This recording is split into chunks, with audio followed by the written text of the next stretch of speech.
Olá pessoal, hoje vamos falar sobre Noah, Parashat Noah, a segunda porção do livro de Gênesis. Como da última vez, vou trazer versículos que me interessam, falaremos sobre de acordo com a interpretação judaica e também trarei traduções e as polêmicas entre o judaísmo e o cristianismo e também polêmicas dentro do próprio judaísmo. Se eu não trouxe algo que você se interessaria em escutar sobre, pode comentar e estudaremos juntos. Para quem quiser fazer parte do nosso grupo de WhatsApp do estudo semanal de hebraico falado, só mandar aí no comentário, vamos entrar em contato com vocês. E vamos começar o estudo, tá? Noah.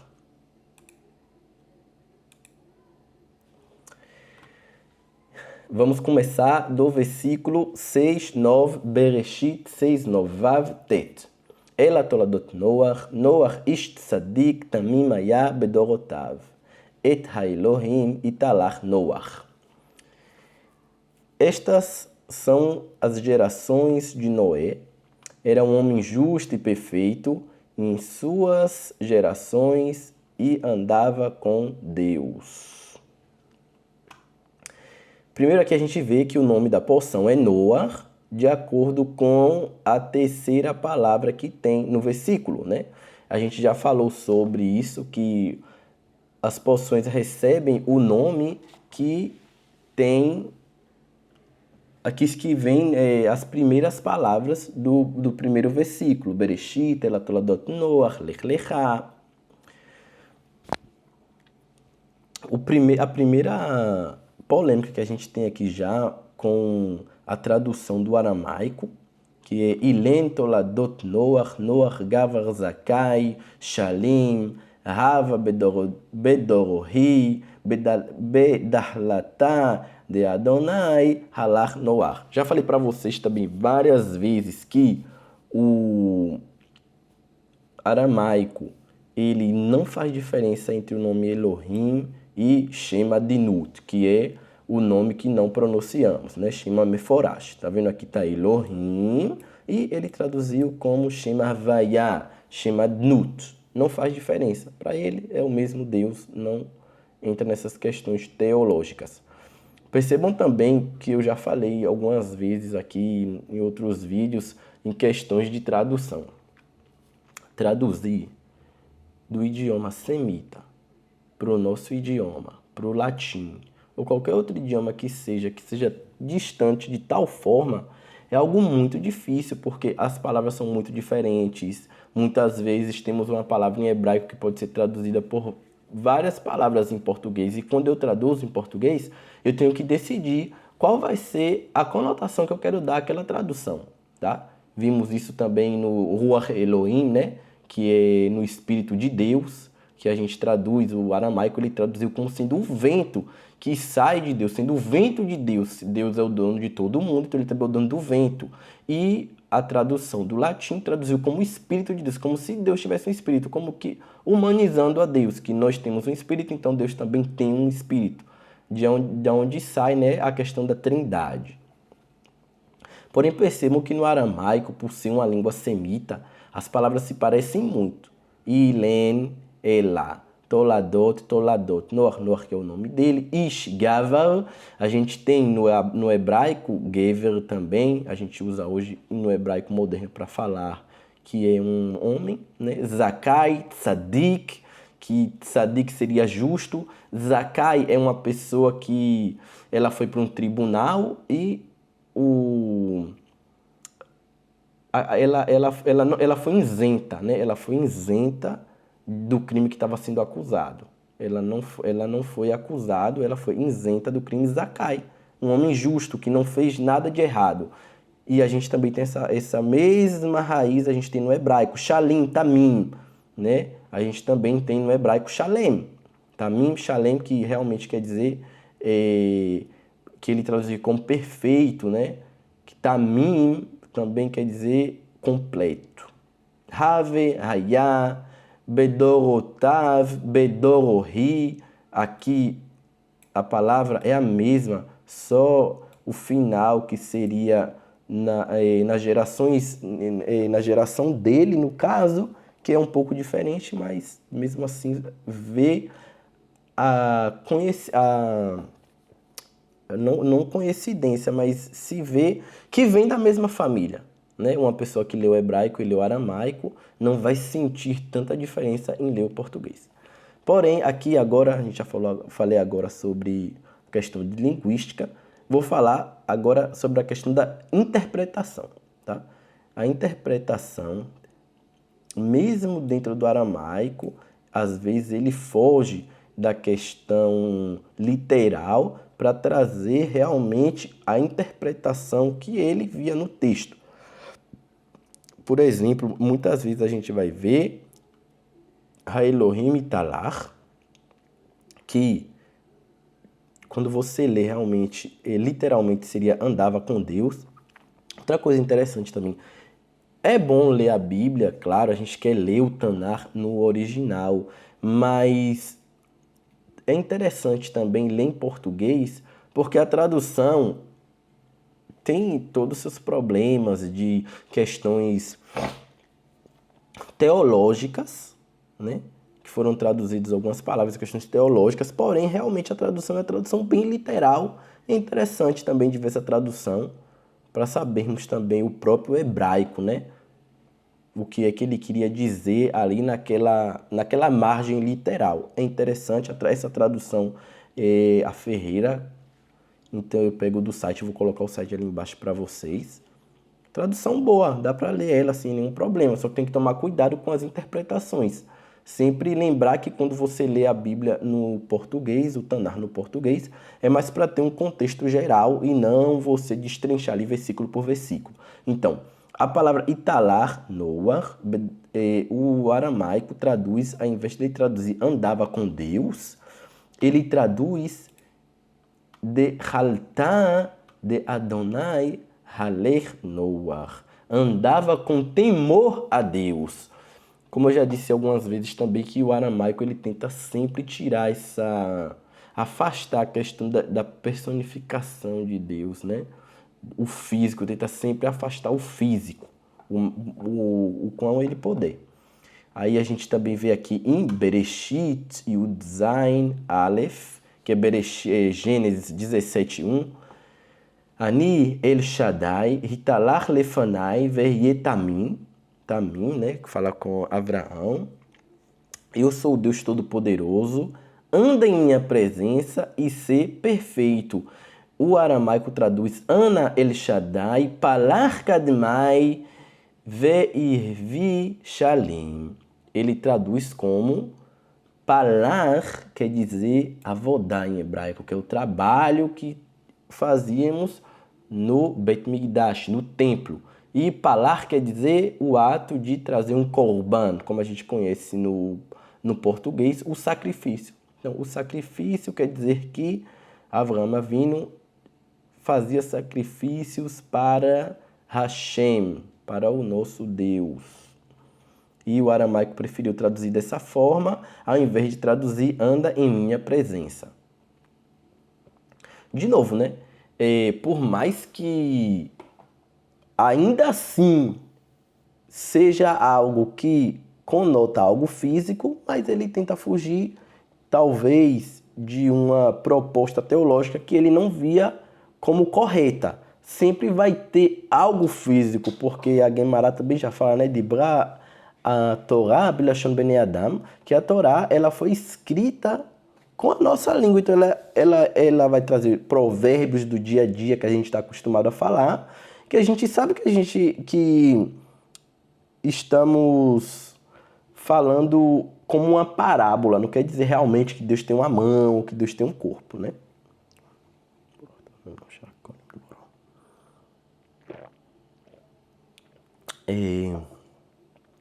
Vamos ver agora Bereshit, Vav, Yud, Bet. Bereshit 6:12. Veir'a Elohim et haaretz, veine nishchata kehishchit kol basar et darko al haaretz.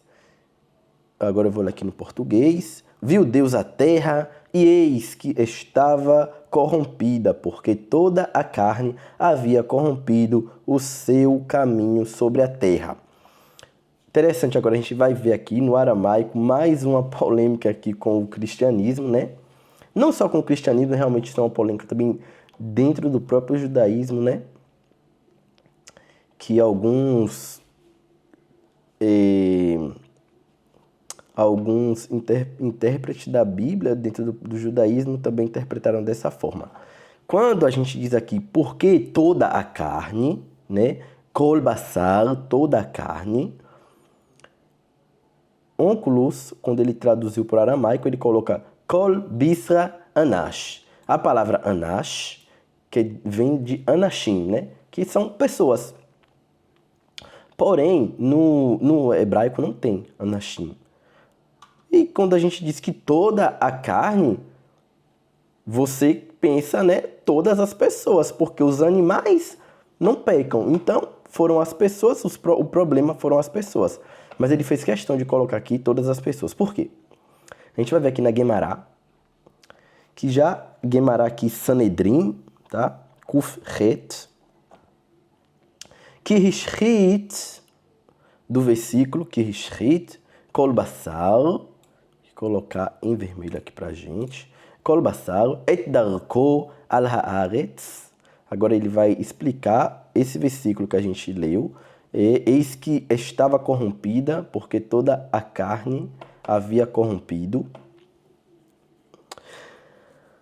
Amar Rabi Yohanan, Melamed shehirbiu behemá al chaya, vechaya al behemá. Rabi Yohanan diz que, porque o versículo diz que kol basar, toda a carne, quer dizer que o homem estava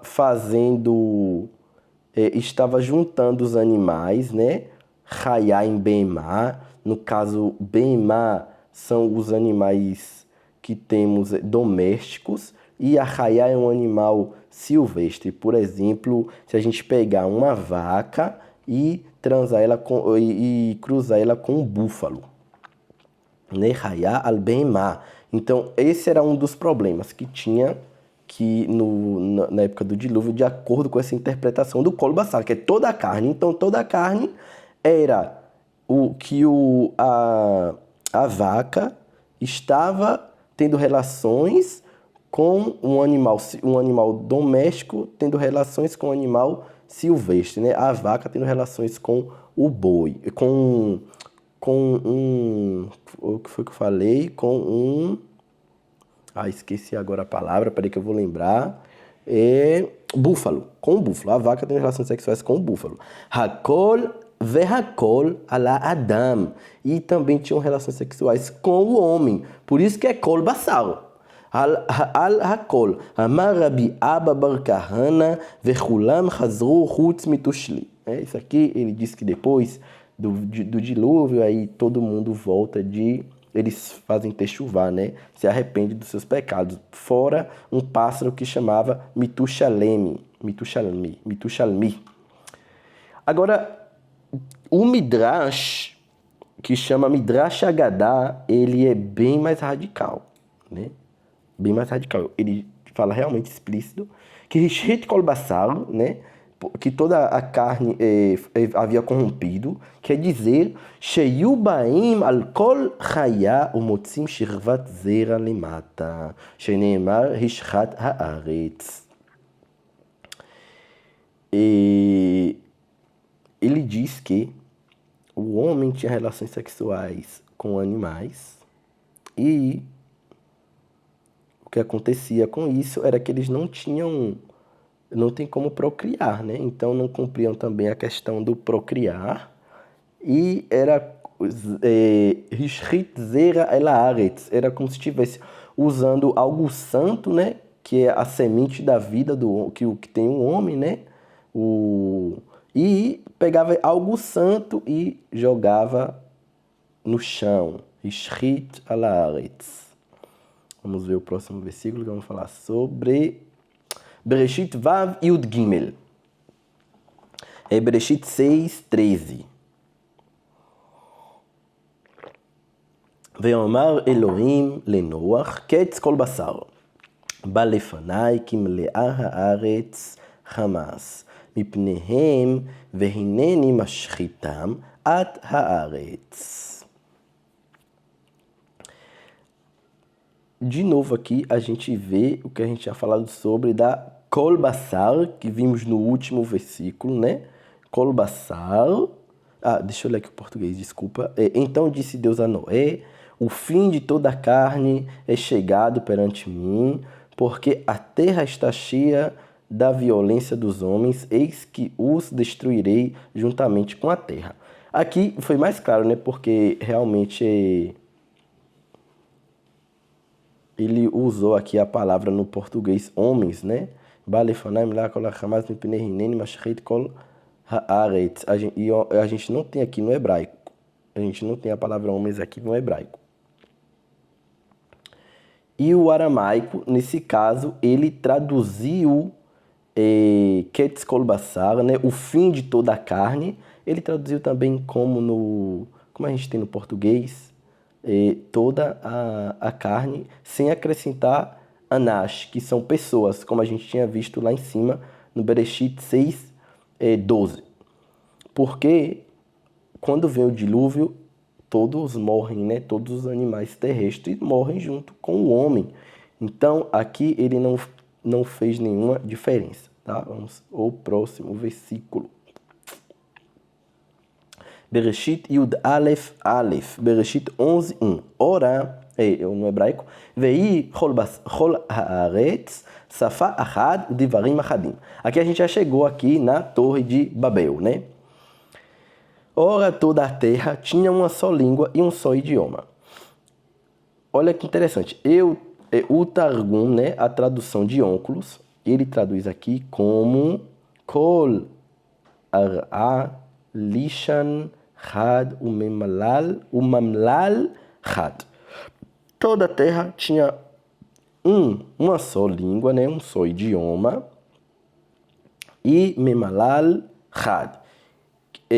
Para o Sheg, né, um comentarista que ele comenta sobre o aramaico, ele diz que Memalal Had quer dizer que falavam uma só língua com um só dialeto, não com vários acentos. Tinha uma só língua, todos falavam a mesma língua, o mesmo dialeto, o mesmo acento, tá? Só que ele não fala que língua é essa, né? No aramaico ele não fala que língua é essa. Falava uma só língua.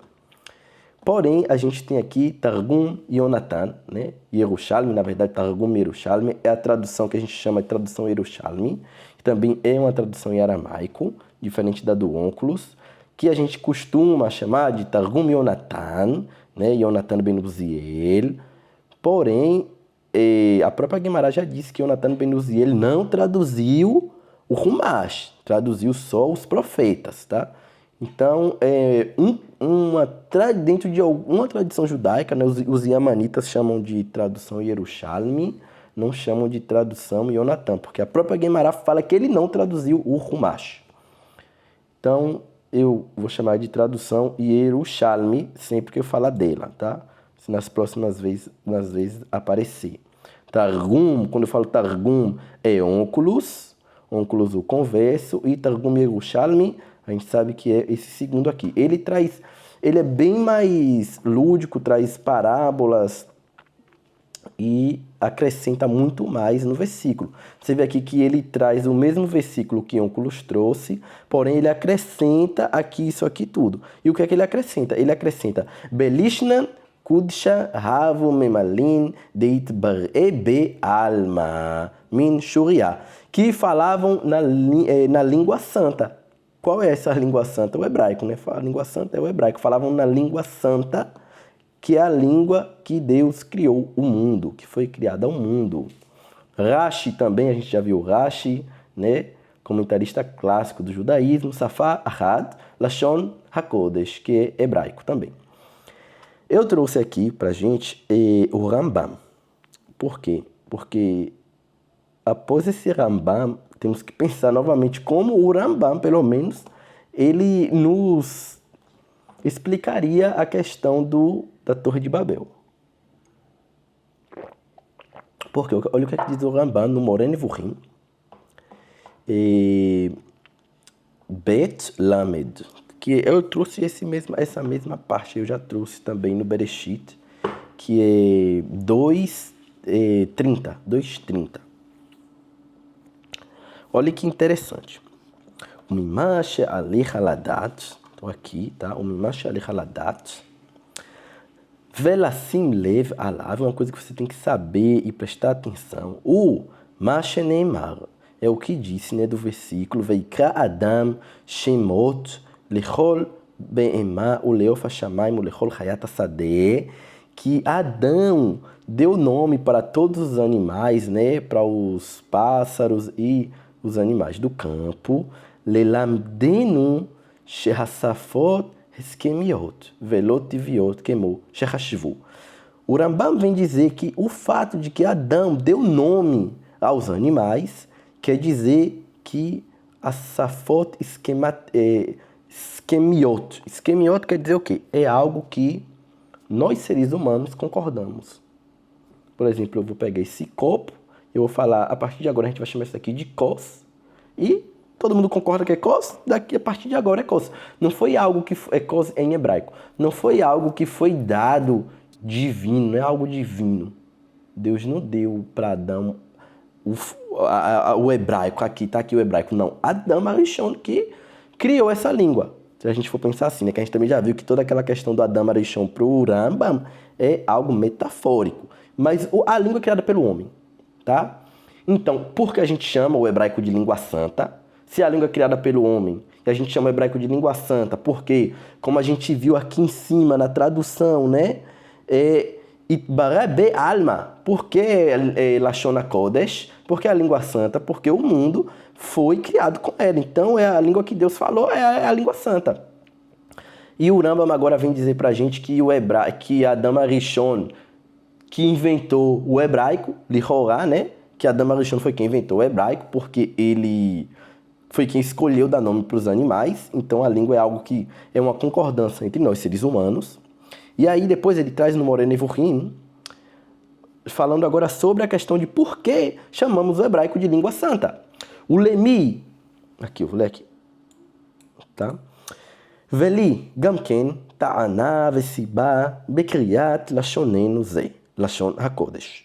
E ele também tem uma explicação de por que chamamos o hebraico de lashon hakodesh. Velo tachshov sheu haflagá mimenu o ta'ut aval hu emet.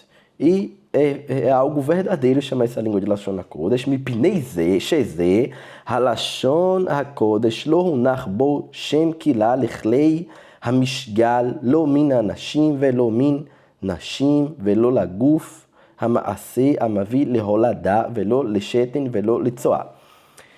Então diz o Rambam que por que é chamado de Lashon HaKodesh? Porque não existe no hebraico nomes para os órgãos sexuais, nem do homem nem da mulher. Não existe no hebraico o nomes para urina, para fezes. Quer dizer, não tem nomes de coisas, não existe um nome específico para o hebraico para dizermos coisas que te dá vergonha em dizer, tá? Vamos dizer assim. Coisas que são impuras, tá? Coisas que vemos como impureza. Realmente isso não existe no hebraico, até xingar, até, né, que até no hebraico moderno, depois que voltamos para a terra de Israel, no hebraico moderno, os xingamentos são em árabe ou em yiddish. Não existe um xingamento em hebraico, porque realmente não existe palavras deturpadas no hebraico, né? Palavras de baixo calão no hebraico não existe. Elahem advarim, vou voltar aqui a ler o texto.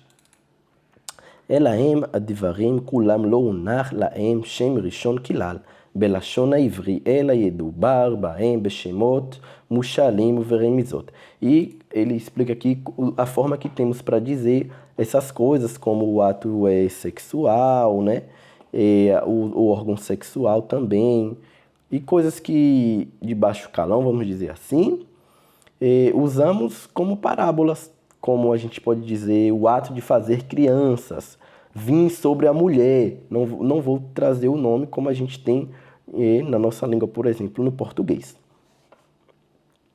E daqui vem, né, o pensamento, Então, como é que o Rambam entende a Torre de Babel, né? Porque todo mundo falava uma só língua e depois Deus vem e separa todo mundo e dali nasce as outras línguas, né?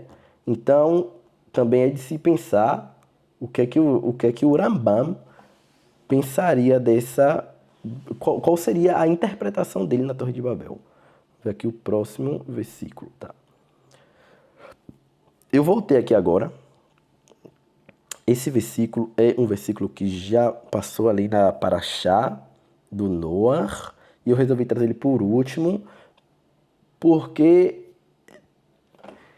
tá dentro da Parashá, mas vocês vão entender logo porque eu resolvi trazer ele aqui, porque eu não vou falar exatamente da Parashá em si, é algo a ver, claro, com os escritos, né, a Torá em si. Muito interessante também. Então, no hebraico, Gênesis 9, 29, no hebraico. Veio kol yamei Noach, teisha meot shana vechamishim shana veyamot. E foram todos os dias de Noé 950 anos e morreu. Até aqui, então, não tem nenhum problema.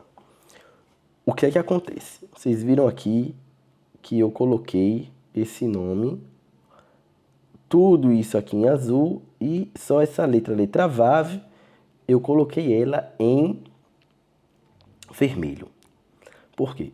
Esse vermelho aqui, quando olhamos nos livros, né, no Pentateuco, no Humashim, na Torá, que lemos nas sinagogas, vocês não vão encontrar a letra Vav nos Ashkenazim e nos Sfaradim, né?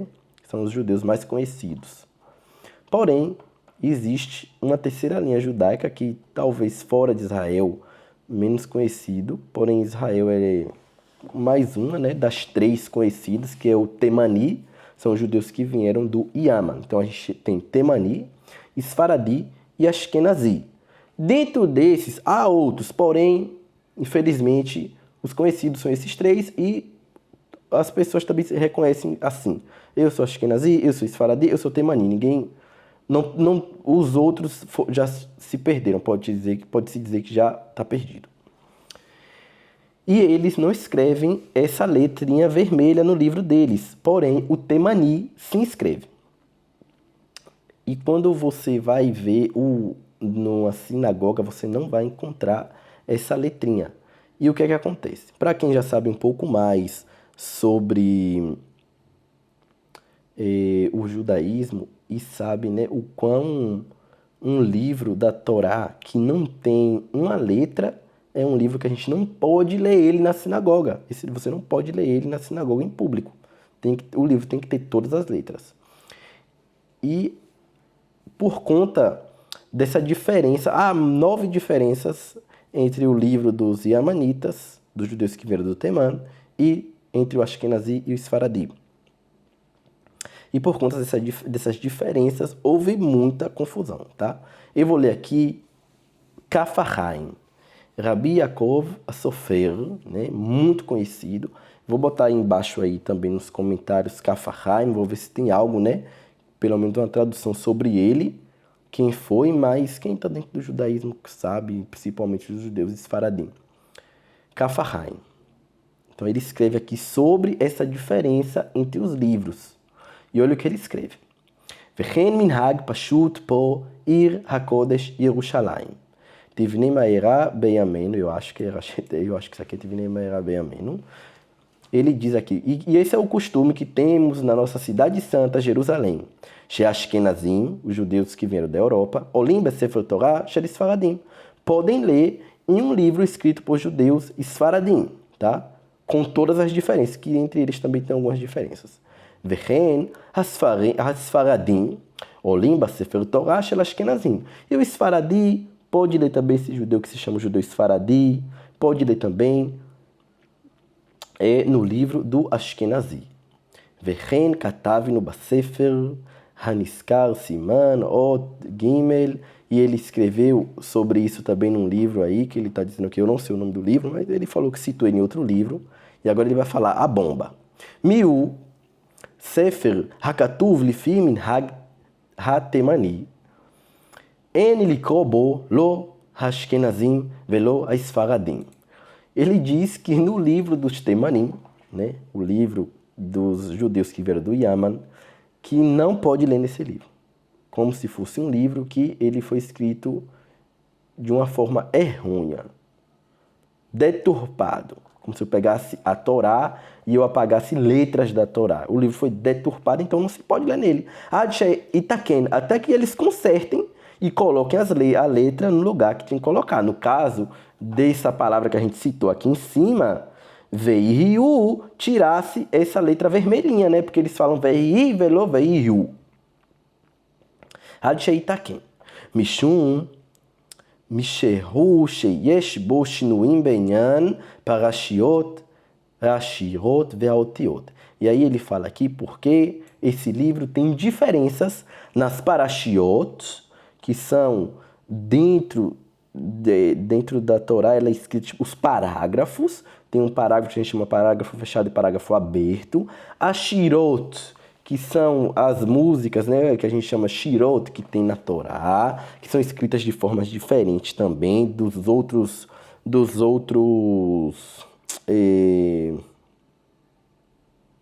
parágrafos. Ve'otiot. A otiot aqui vai entrar no que a gente falou sobre veiu, vei. Então, pessoal, depois dessa bomba aí que a gente trouxe aí, né, nada melhor para terminar esse estudo com uma bomba. Tem uma Guemará em Kiddushin Lamed. Eu não vou trazer para não ficar muito grande também e não fugir muito do assunto, apesar da gente já ter falado sobre isso. Quem quiser dar uma procurada lá, Kiddushin Lamed, e eles falam justo lá sobre a quantidade de letras que existem na Torá, né, escrita no hebraico, e que já na época dos Amoraim, a gente está falando aí 400, 500 da Era Comum, eles já não sabiam a quantidade exata que tinha de letras dentro do Pentateuco, da Torá, dos 5 primeiros livros. Porque o hebraico é um idioma que a gente pode escrevê-lo sem as vogais. Você pode escrever uma palavra como Cohen sem uma das letras. Você pode botar um Vav, né? Se a gente escreve sem um Vav, a gente pode acrescentar um Vav. Moshe, eu posso acrescentar um Vav em Moshe. E essas vogais a gente pode escrever sem elas. E eles já dizem que eles não sabiam a quantidade de letras exatas que haviam no livro da Torá. Isso não muda o conteúdo dentro, porque eu posso escrever a mesma palavra sem essas vogais. Então não muda o conteúdo que está escrito. Então é um pouco complicado, né, dizer aí o que o Kaf HaChaim falou sobre o livro dos Yamanitas. Depois também quando a gente descobre sobre o Aleppo Codex, que é o livro que a gente um dos livros mais antigos hoje, né, que tem de todo o Tanar, né? Ele não tem todo o Tanar, mas tem muita parte, que é um livro considerado sendo um livro bem correto, né? Dentro também da cultura judaica. Então não tem como dizer isso dos Yamanitas, é um pouco complicado, mas por hoje é só, tá? Curte, compartilha, comenta. Quem quiser fazer parte do nosso grupo, manda aí o comentário, fala com a gente vai entrar em contato com vocês, fazer parte do nosso grupo de hebraico. A gente tem aulas semanais e também um grupo de questões judaicas, polêmicas, como a gente traz aqui nesse canal.